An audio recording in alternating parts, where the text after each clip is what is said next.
You're listening to the Communications Business Advisor podcast, the podcast for communications professionals in the corporate world who are committed to advancing their work and our field's reputation as critical business advisors that are not only invited to the decision-making table, but are required there. I'm your host, Tara McDonagh. Welcome back to the Communications Business Advisor podcast. I'm Tara McDonagh, and this episode is a direct follow-up to last episode's conversation about long-term strategic communications planning. That's a mouthful. Strategic planning for short, okay? We're all in comms, so we know what we're talking about. If you haven't listened to that one yet, I'd encourage you to go back, but this one can also stand on its own. Last episode, I made the case that long-term planning isn't dead, that volatile environments don't eliminate the need for strategy, they actually make it more important. And I pushed back on the idea that short-term pivoting is enough. It's not.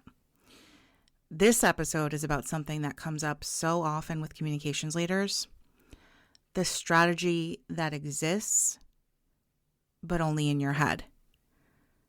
You have a point of view, you know where you're trying to take the function, you know which audiences matter most right now, which relationships you need to build, which work the team should be doing more of, what they should stop. You've thought about it and you probably know it really well, inside out. It's just not written down formally, not formally, not in a way that your executive team has seen, aligned on, and bought into. And that is the problem. Not a small one. Do I get that you don't have the time? Yes, I've been you. I get it. Am I still going to push you on this? Yes, because again, I've been you. I get it. But first, I'd like to offer some absolution from any self-imposed guilt that you're feeling on this. Most comms leaders are ashamed of admitting this to me. They don't want to acknowledge that they don't have a written down plan that has been socialized and agreed to and is happening right now. But friends, let's just not give ourselves something else to feel guilty about. Consider yourselves absolved of any sin here, okay? Now, let me describe something that I see regularly with all of this. A communications leader who's experienced, smart, genuinely good at this is operating from a clear strategic point of view. They've got a real read on the business. They understand the audiences. They know what the function should be doing. And they're executing against that point of view every single day.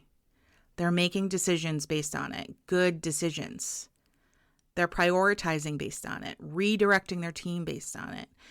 But when their CEO asks, what's your plan for the year? If they even know to ask that question, because a lot of them don't.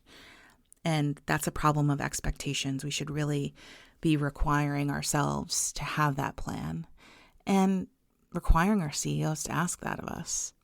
Anyway, the answer to that CEO, if you don't have the plan on the paper, is a conversation. It's a verbal rundown, maybe a few bullets pulled together, maybe a PowerPoint presentation or whatever your company does to pull it all together overnight. And when budget season comes, dun, dun, dun, and the comms leader then needs to make the case for resources, they're building the argument from scratch. When something goes sideways and they need to show that their decisions have been deliberate and strategic, not reactive, there's no document to point to. When it's time to advocate for resources, staffing, there's nothing to point to on what you plan to do and the outcomes that you achieved to make the case that more resources equals more impact. The mental plan is real. I'm not dismissing it, but it only works for you. It doesn't work for anyone else in the organization. And in the moments that matter most, when your authority is being assessed, when resources are on the line, when you need the room to see what you see, the mental plan, it lets you down every time. Let's be honest about why this happens. Why does the plan stay in your head? Because it's not laziness and it's not disorganization. The first reason is time. Building a real strategic plan, not a slide deck and not a list of priorities or tactics, but an actual plan built from the business goals with clear strategic roles for communications, alignment of objectives, strategies, tactics, measurement, audiences, etc. It all takes time. And time is the thing that most communications leaders do not have. The second reason is something that's harder to say out loud. A lot of communications leaders aren't entirely sure that the plan that they're executing is the right one. And they're afraid to even say that out loud. They're afraid to say it to me. When it's in your head, it's flexible. It can shift. You can adjust it silently without anyone knowing it changed. Putting it on paper makes it real in a way that feels exposing. And that can get scary. The third reason, and this is the one I see most, is that nobody's asked for it. The executive team hasn't demanded a formal communication strategy. Again, we need to expect more. They should expect more of their comms teams. Things are moving, work's getting done, and there's no external pressure to formalize it from anybody else, like the executive team, so it stays where it lives, in your head. Here's the problem with all three of those reasons. They keep you in something I call advisory debt. You're doing the work without having established the framework that gives the work meaning and that gives you the authority to make decisions without having to justify every single one. Your strategy, it backs you up. Now stick with me here. I promise everything here connects. This is a personal story, but hopefully you giggle a little and follow along with me, okay? I want to tell you about the weekend recently where I spent cleaning out my daughter's bedroom. She's 9, okay? Imagine that. And then I cleaned out her playroom. Days, my friends. I spent days. I bought organizing things. I got rid of bags of what I will charitably call toys, but they were more broken pieces, missing parts, loud things, you know the ones I'm talking about. And when I was done, I felt lighter, just lighter, the day-to-day got easier. We have a new framework in our house. Everyone's aligned on the process. And I even hired a kitchen organizer to help me tackle the next room. Do I need her? No, but she's going to make it so much better. So why wouldn't I invest in that? Here's the thing, though. It doesn't mean nothing new and annoying will show up in my daughter's bottom bunk bed. It doesn't mean we won't hit some situation with a toy or a gadget that doesn't have a home and we need to figure it out. What it means is that the regular stuff, the daily stuff, has a method behind it now. We threw out the junk that was taking up unnecessary space, and we made room for things that matter. Yeah, the same is true of your strategy. When your strategy lives in your head, it's like a playroom that nobody's cleaned out in 3 years. You know where things are, sort of.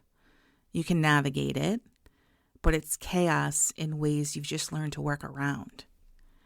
And when someone else needs to find something, a new executive, your CEO in budget season or CFO, your team when you're not in the room, they can't because the system only makes sense to you. Documenting your strategy is the clean out. It's uncomfortable. Your body, or in this case, your ego, is not going to love spending time on the floor with it. But what's on the other side is a framework that everyone can work from. Junk you've been carrying without realizing it, finally thrown out. A way of operating that's aligned, not just in your head, but in the organization, found. And yes, you might want help with that. Someone who's done it before, who can see the stuff you've learned to work around, because you've been inside the room for too long. That's exactly what I do with communications leaders in my consulting work. Not because they can't do it themselves, because having another smart set of eyes makes it so much better. So much better. Now, I have to address something because I know what some of you are thinking. Tara, I've built strategic plans before. They sit on the shelf. Nobody reads them. The environment changes. The plan is outdated before the ink is even dry. Okay. Valid. And here's where I'd push back. A strategic plan that sits on a shelf isn't a strategy problem. It's an execution problem. It usually means one of two things. One, the plan wasn't built with the right level of buy-in to begin with, so nobody felt accountable to it except for maybe you. Or two, the plan was built but never operationalized. There was no regular cadence to revisit it, measure against it, or adjust it when things shifted. That's actually what the next episode is about. Because a plan that exists on paper but isn't alive inside your organization is its own very specific issue. And it can create lots of failure. And it is way, way, way, way, way more common than you'd think. But building a plan that doesn't sit on a shelf starts with two things. One, executive alignment up front, meaning you've socialized, gotten buy-in, not just the polite, looks good, and a regular practice of pulling it back out, quarterly at minimum. Not to represent it, not to put it on a roadshow, but to work with it. To show how the decisions that you're making connect back to the strategy that you all agreed to. And that's what keeps it off the shelf. And that's what turns a document into the beginning of authority. And I say beginning because there's way more than just writing it out, connecting with executives, getting it on the page and revisiting it. It needs to be so much more. So keep listening to these episodes because there's more that I have to share. But if you're sitting with this and you're thinking, okay, I'm who Tara is talking about. I have a mental plan. I know it needs to come out of my head. Where do I start? Well, here's where to begin. Start with the business goals, not your communication goals, business goals. What is your organization actually trying to achieve? Where is it trying to grow, protect, transform? Your strategy needs to be built on top of those goals, not alongside them. And then ask yourself, what role does communications need to play for those goals to be achieved? That's the strategic layer. Not, we'll do a newsletter. What work does communications need to do at a functional level to support the business? And to be clear, when I reference communications, that can be internal communications, public relations, public affairs, executive communications, and so on. Whatever your function is, this is relevant. Then get specific about what you will and won't do. A strategy that tries to do everything is not a strategy. It's a to-do list. Prioritization is part of building the strategy. What are you stopping? What are you starting? What are you doing entirely differently? What resources are needed to get it done? And then, and this is the part that requires a different kind of courage, you take it into the room. Not to present, but to align. To get people invested in the outcome. That is the plan. Not a destination, a living document you keep working. Now, this leaves out a couple of key parts of my own particular approach that I use in strategy. If you're interested in that, you can reach out to me and we can have a conversation. I keep it as a framework that I use with my clients because I don't want the strategy to be something that is either one, living in your head, or two, living on a shelf. I want to make it bought in, operational, and I want to use it as a tool with you, the comms leader, to help you get what you actually need, not just the strategy. You want change in the way that you're treated. You want the executives to not just remember to invite you to the room, but to require you there, to know that they can't move forward without you, to get you more budget, to understand that you need more team. That's what I do in partnership with comms leaders through the strategy, through my approach, not necessarily just the strategy itself. Now, again, I have a specific approach that I take on, and it works, but my way is not the only way. Now, if you know you need help getting there, if the mental plan that has been sitting in your head long enough and you're ready to get it out, I want to tell you about something that I built specifically for this moment. It's called the Communication Strategy Catalyst. It's a structured process designed to get your strategy out of your head, built on the right foundation, and aligned with your business goals. It is a start. It's not a finish. This is the beginning. The rest is the full work that I do in my framework. But, if you're not ready for that, maybe you're ready for the catalyst. It is a start, not a finish. But it's the start that most communications leaders actually need and don't have. You can learn more about this at McDonagh.com, and the link is in the show notes. Reach out to me and ask me more. There's 2 approaches to the communication strategy. Again, my full approach and the catalyst. Here's what I'll leave you with. The strategy in your head is a starting point. It's just not a strategy yet.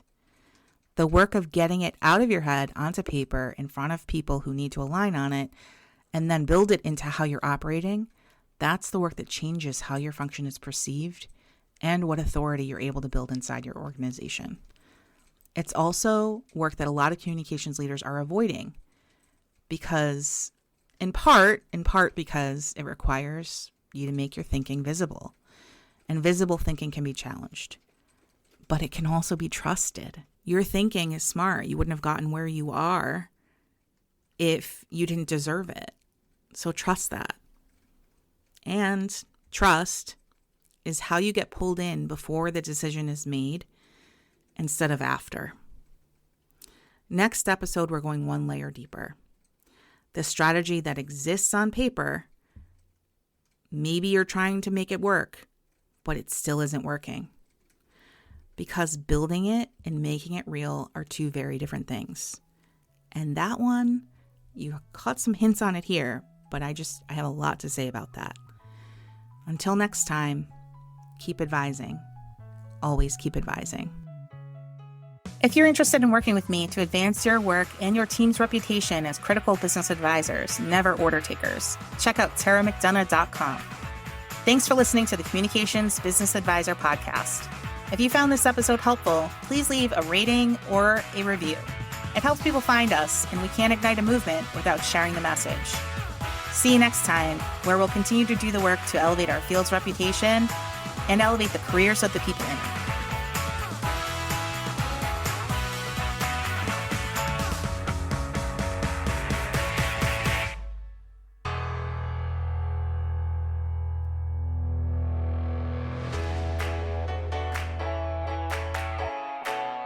I created Raise the Tide to help elevate our field and the women in it. It's part community, part coaching, part professional development, and part mentorship. It encompasses all of these things because it takes all of these things to rise in your career. I asked a few Raise the Tide crew members to share what their experiences have been like in the program, and here's what they had to say. What would you tell someone who's interested in joining? Do it. It honestly is probably one of the best things I've ever done for myself in my 20+ year career.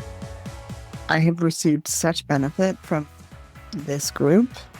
I cannot actually express it.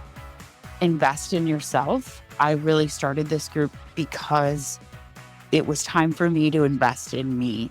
To anyone who's interested in joining Raise the Tide, I'd say the return might even end up being well beyond what you might expect. I walked in hoping for some professional clarity, and I've gotten that, but also stayed for the growth and the support and the connection that has come to mean so much to me.